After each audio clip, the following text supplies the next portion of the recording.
Hi, I'm Shilpa. In this section of SAP Wi-Fi tutorial, we will see concepts of data binding, data models, different ways of data binding, and examples for each. You will be familiar with the MVC concept from previous sections. In MVC concept, M stands for model and it is the model which manages an application's data. SAP Wi-Fi uses data binding to update the data automatically. For data binding, you need a model and a data binding instance. There are different types of models and they are JSON model, XML model, OData model and resource model. So depending on the type of data, we can decide which model we need to use. For example, if data is at server side, then we should use OData model. If data is within ourselves, then we can use JSON model. Once it is decided, then we create a model, an instance for that model, and finally bind the properties to the model. JSON model. JavaScript object notation model. It supports two-way data binding. That is, if you are making any changes to the model, it will reflect in the controller or view, and similarly, if you change anything inside the view or controller, it will reflect back into the model. Next is XML model. It also supports two-way data binding. XML model of data binding allows you to bind the controls to XML data. OData model also supports two-way data binding. This data model allows you to create OData request and handle responses. It is basically a server-side model. So entire data is available at the server side. And the last one is I-18 model, that is interlization, is known as resource model. Creating model. Here we will create a simple JSON model, store the resulting model instance in a local variable, and then we will set the model within entire SAP Wi-Fi code. Here we have created a model in index.js file named oModel. This is the model instance and we have set it to the local variable named greeting text, and last we have assigned it within the SAP Wi-Fi code. This will be the output. Create property binding.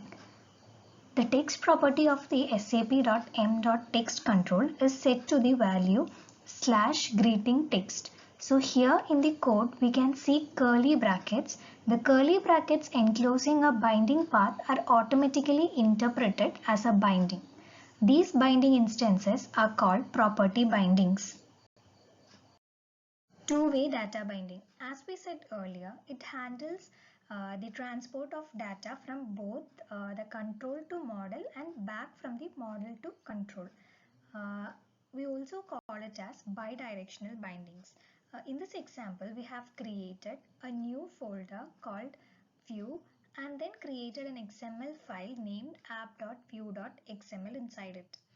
And we have created a form with 3 inputs and we will be using the JSON model which will be creating to bind these inputs.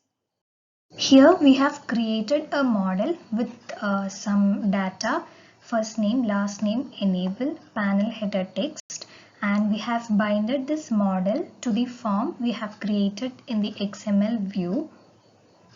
We deleted the code that we assigned to the sap.m.text field and then added XML view that is identified by its resource name, and finally display the XML view called app.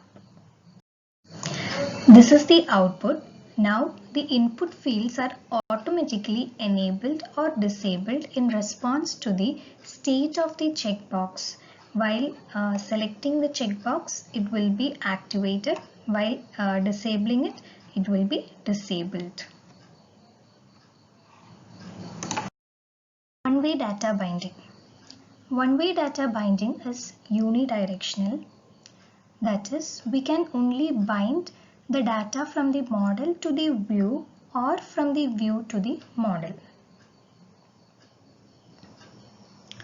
So this is the same form which we have created in the previous example. after creating model, we set the binding mode as one way. Here we have set the model's binding mode as one way. Now, no matter what state the checkbox is in, the input field remains open for input because one-way data binding ensures that data flows only from the model to the UI but never in the other direction. Resource model. In data binding, we use the resource model instance to bind text of a control to language-dependent resource bundle properties. A resource model is initiated with a bundle name or a bundle URL. As you can see in the highlighted part, the greater than character separates the model name and the property name. I187 property name must not start with a / character. So here, instead of creating a JSON model, we have initialized a resource model and provided the bundle name. And then finally, we have assigned the model object to SAP Wi-Fi core using the name I1A10. Since we are creating a resource model, the file name is assumed to have the extension properties. The resource model is set to the core using the model name I1A10. Here we create a new folder I1A10 inside the web app, and inside it we create a new file I1A10.properties. The panel header text property has been moved from the JSON model into the I1A10 resource bundle.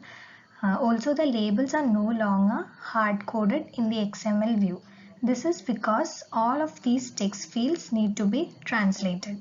Language-specific text stored in resource model obeys the Java convention for internationalization. Notice that a greater than character separates the model name and the property name, and that I1A10 property name must not start with a / character. The model name could be set as a second parameter using the setModel or resource model I1A10 method. This is the preview. We add a new panel to the XML view with a new label. The text property of the label element is bound to the I1A10 resource bundle field address. The text property of the text element is bound to three I1A10 properties, which is address bar street, address bar zip, address bar city, and address bar country.